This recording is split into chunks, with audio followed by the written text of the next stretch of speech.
Welcome to Notepad. I'm your host, Ibrahim Sani. If you're like many of us out there, COVID-19 makes us use video communications a lot more actually than normal. And those that have never used video communication is actually busy on video communication. And there are plenty of brands out there, anywhere from Microsoft services like Skype or Teams, this is Google Hangouts, Google Meets, and many others. But one company that has attracted both an interesting conversation, both pro and con, is actually Zoom.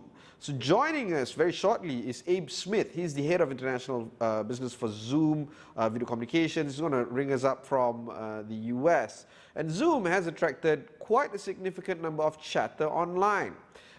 This is because of the criticism that the company has had because of some security breaches. And what is interesting is that the company has gone out of the way to explain how the company has been addressing these security concerns. The issue is more of perception rather than on the actual tangible item itself, because from the security aspect, the company has done a lot. In terms of improving security measures, in trying to address all the breaches that the company has faced.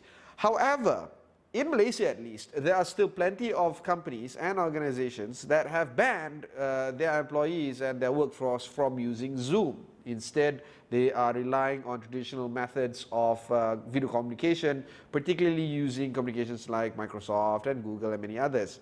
But Zoom is interesting because, number one, they've been around for quite a long time. I have been a user of Zoom myself for the longest of time, to be frank.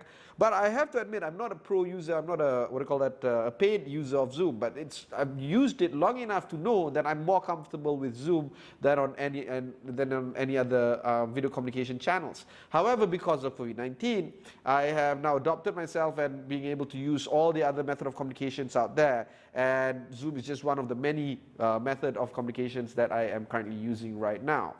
So it's very timely for us to get the head of international business for Zoom, Abe Smith, to actually have a chat on this particular issue. So let me just pull up this particular video. Abe, thanks again for taking the time to speak with us. And I'm pretty sure it's very late there, or very early, I'm not too sure, all the way in the US. But let's talk a little bit about the business of Zoom itself. Tell us more, if there are people out there that have never heard of Zoom before, what is it that they need to know about Zoom? Sure. First of all, thank you for the question, and thank you for allowing me the chance to meet with you. Great opportunity to talk to everybody here in Malaysia. So yeah, Zoom is a company that focuses on video first communications and high quality, easy to use application for everybody. The company started in 2011. We're a US based NASDAQ listed company, an American headquartered company in San Jose, California, in the heart of Silicon Valley. And we've rapidly grown. You know, we've grown providing large enterprises, financial institutions, government agencies, higher education, small and mid-sized businesses. So broadly speaking, it's been an application used by many companies and many agencies, and again, many higher education universities and colleges around the world. And the growth has been very steady and actually very healthy. The business is a very healthy business, supporting lots of customers and users around the world. In fact, you know, before COVID-19 and at the start of 2020, we were averaging about 10 million meeting participants per day on the platform, which is a very highly trafficked application. And we did it with a very high performance, high quality HD video. Easy to use, like I said, and you could use that on a mobile device, you could use that on a laptop computer, or you could use that in a room system with voice and video expertly provided every time. So what we saw, of course, like many during COVID-19, was an absolute dramatic change in need of the use of something like video provided by Zoom. And really almost overnight, in about a 60-day period, we saw our usage grow to roughly 200 million meeting participants per day. So by the end of March, it was about a 20x increase. And then as we exited April, just about a few days ago, about a week ago, that usage had actually increased 50% more. So we were at about 300 million meeting participants per day, every day. So that kind of volume is astronomical. And again, the same use cases existed, whether it was providing business continuity, so people that had to move from an office to their home, or educational continuity, like we saw in places like Singapore or New York, or 25 countries where we provided 90,000 primary and secondary schools the ability to move from physical school to a home-based education learning system, distance learning, or government agencies that were using the tool to communicate to their constituents and people in their markets. So astronomically high usage overnight. And that also brought in lots of new use cases that we traditionally hadn't seen before, often consumer use cases. So that would be people just socially connecting, whether that was conducting a piano lesson or an exercise class, or staying connected with friends and family, or perhaps a parent that they couldn't see face to face. A lot of new use cases really came about in a short amount of time. And the world, we felt in one swoop, started to look for ways to connect. And Zoom became a very popular choice for that kind of connection. The thing about Zoom is that on an individual basis, at least in Malaysia, people are still using it and people are comfortable with it, happy with it. Of course, there are a lot of substitutes as well, but the conversation here is because if they are familiar with Zoom, they've been using it. The story isn't the same for corporates. There's plenty of corporates that have banned Zoom from being used by their employees. To give a little bit of background, there were some security breaches. Zoom has indeed acknowledged those security breaches, and in due course have introduced measures to actually address those security measures. Yet there are some still hesitancy in terms of corporates in Malaysia from adopting Zoom. What's your comment on this particular situation currently happening? Not just in Malaysia, but elsewhere around the world as well. Yeah, again, I think, Ibrahim, it's important to note, again, just how much incredible amount of usage continues on the platform day over day, week over week, month over month. So as I mentioned earlier, from 10 million meeting participants to 300 million meeting participants every day, that's a 30x increase in about a 60-day period. And that's excessive. So I want to reemphasize the fact that we have lots of new users coming on the platform every day around the globe, and people relying on us for all kinds of use cases, from social connection to learning to business usage, use cases, et cetera. As it relates to security, I think we saw a lot of new kinds of users get acclimated to the platform in a very compressed, short amount of time. And traditionally, when Zoom is brought into a business, it's formally introduced to a company through an IT manager or a CIO. Usually, most organizations have a proper IT division, and they set policy and administration so people use the product safely within their company. And that includes things like mandatory use of passwords, or that includes integration with single sign-on or Active Directory. So automatically, it becomes very typical for every meeting to have a password, or every meeting to have use of a waiting room feature, or users to know to lock a session when they're in a meeting. What we saw very quickly was many new kinds of users that either didn't have IT resources at their disposal, or at a consumer level, they were the IT person. So because of that, we had a whole new world of users, largely consumer users, that had to quickly get used to understanding how to use this tool themselves. So what that means is things like passwords weren't typically set, and we had to help with that. So there's a couple ways that we look at security and helping better understand how to be secure and safe in a Zoom meeting. And they really boil down to a few things. It's at a user level, it's at the network level, and then also at the data center level. So we can talk very quickly about all three. At the user level, we announced some new features and programs and people to help get the word out, so to speak. So in our Zoom 5.0 release, which came out just a few weeks ago, we introduced the concept of a security button on the main UI. So there's one single button now that allows a very simple user experience to have more control. And that control could be things like passwords. That could be things like waiting rooms. It could be ejecting somebody from a meeting that shouldn't be in the session. It could be locking the session. So those are very typical user security features. In fact, we put that policy in place now for free accounts, or our primary and secondary, what we call our K through 12 education program. or a single pro accounts, which means every account by default now includes mandatory passwords to be set and waiting rooms to be on by default. So that makes it easier every time. The user doesn't even have to think about it. Now it's part and course for how they use the product. There's a few things that we've done on an education level that we think are really helpful too. We've introduced what we call a CISO, or Chief Information Security Officer Council. So 34 leading CISOs from around the world are now advising Zoom on how to increase security and make a better, secure, safer platform for everyone. Additionally, we hired experts like Alex Stamos, who is the former Chief Security Officer for Facebook, as a consultant. And additionally, when we look at just how we deliver the product in our 5.0 release, we talked about a better streaming system, or encryption, which is a higher level of encryption which will be introduced here in May, called 256-bit GCM. And that's exciting because it's a higher level of encryption. And we went one step further. Last week, we announced that we acquired a company called Keybase, which is a company that's been focused on encryption specifically, which will help us get to our goal of pure end-to-end encryption and frankly, a new industry standard for what network encryption means. So all of those things, I think, at the network level, at the user level, and then also how we deliver the product through a very secure data center structure. We have 17 data centers that we manage and operate ourselves. So it gives us more control for capacity, safety, and security.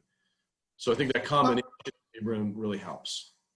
Okay, Abe, we'll take a short break. When we come back, we'll discuss a little bit more about corporates and how they need to approach Zoom moving forward.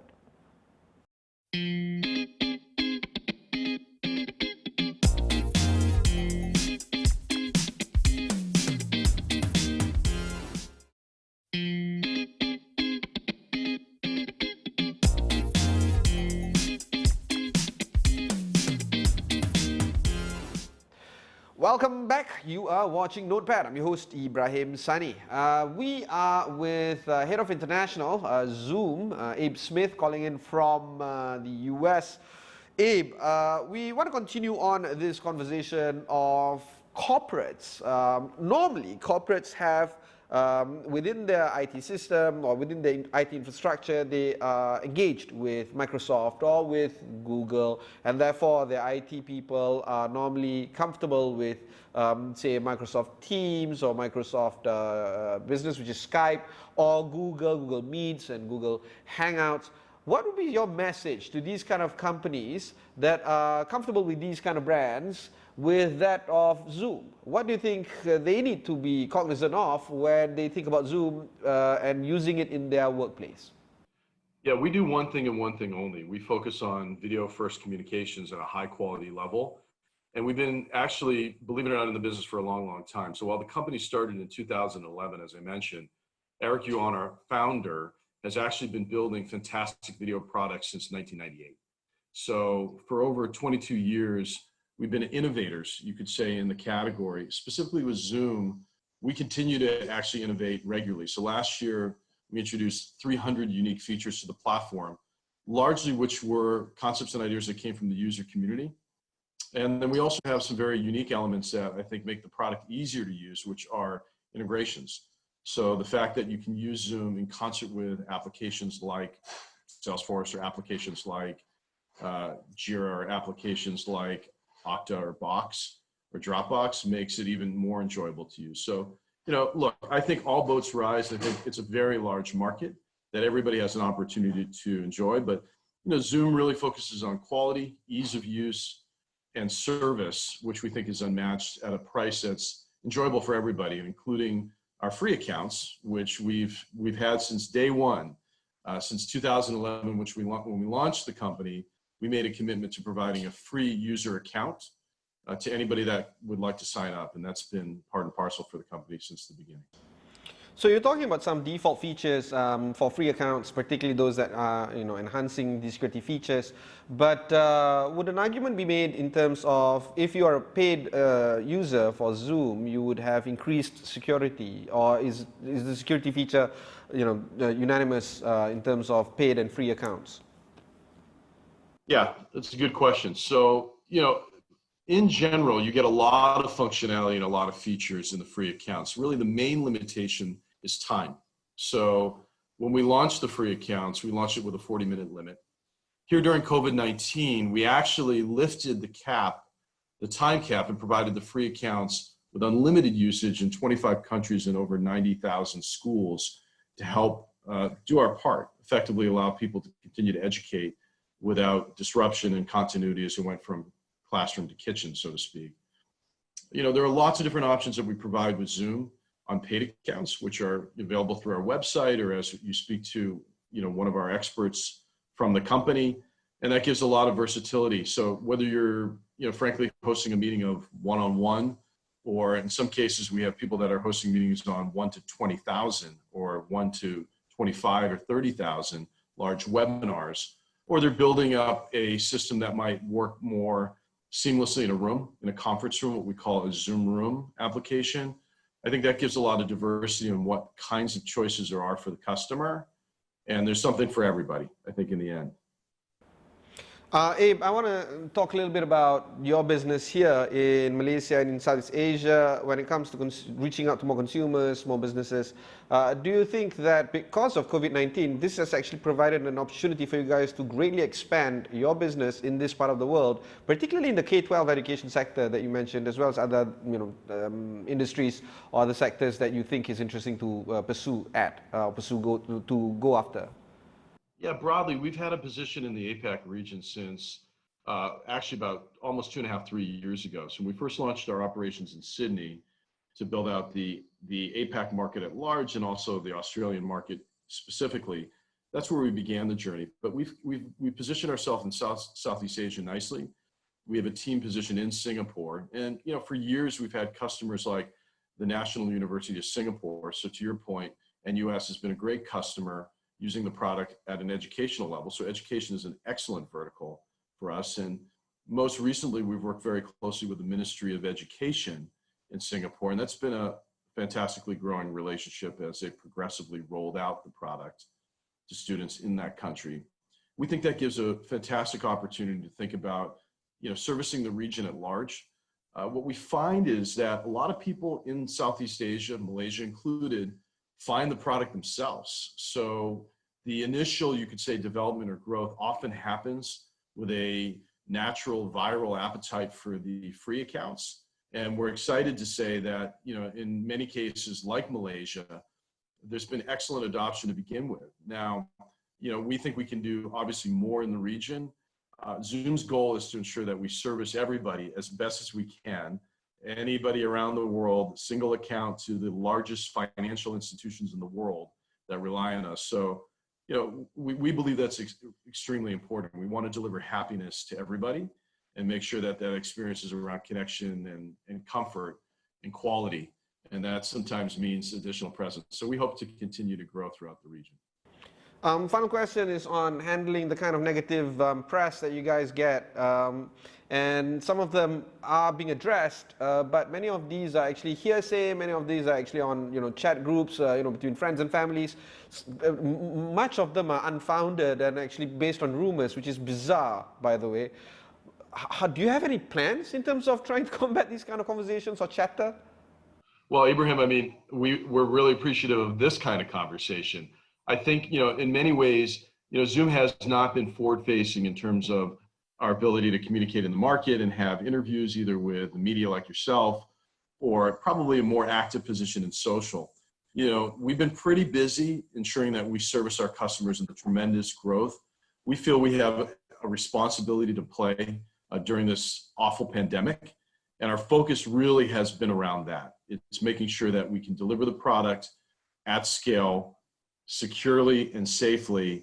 And now you're right, we have an obligation to begin to educate more effectively and communicate more effectively and set the record straight, so to speak. So, you know, we welcome the opportunity to be on television like tonight or do more radio interviews, more social production, which we've been a little bit more active to do, and just generally engage with governments, media on a more regular basis. And that has now been part of our motion. Over the last 30 to 45 days, we've been more vigilant with that, and we hope to do more of that going forward into 2020. I'd recommend, please visit us at www.zoom.us. And also, we publish a blog very regularly. We're pretty active now on social. So please follow us. Please read the blog. Please visit the website. You'll see regular updates, probably almost on a daily basis. So absolutely. Thanks, Abe, for taking the time to speak with us. That was Abe Smith, the head of international at Zoom. If you've missed any part of this interview, just head on to astroawani.com. Look for Notepad over there. Plenty of interviews like this can be found there. And what is interesting is that this is my first time talking to people from Zoom. So we're going to have a lot more interviews like this. We're going to talk to people from Skype. We're going to talk to people from Google Meets and all the other stuff. In order for us to understand their business and in order for us to understand how we use their products better, particularly when it comes to security and privacy, that is the utmost importance right now. So do let us know what you think about this episode. Just hit me up on Twitter at Ibrahim Sani and give us your thoughts about this whole idea of security and video conferencing, and honestly, what do you think about Zoom moving forward? That's it from me for this particular episode. Thanks very much for watching, and goodbye.